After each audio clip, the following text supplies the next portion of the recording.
New addition to the C8 Z06.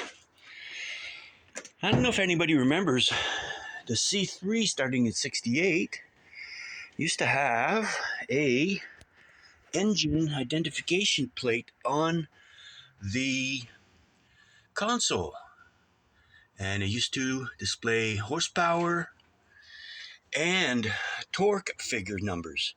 But somewhere around 1972 they stopped. They kept the plate, but they stopped reporting the horsepower rating. Well, now that Chevrolet has something to be proud of with this LT6, for example, then they are now displaying the 5.5 liters, 670 horse, 450 foot-pounds of torque, and 12.5 to 1 compression ratio.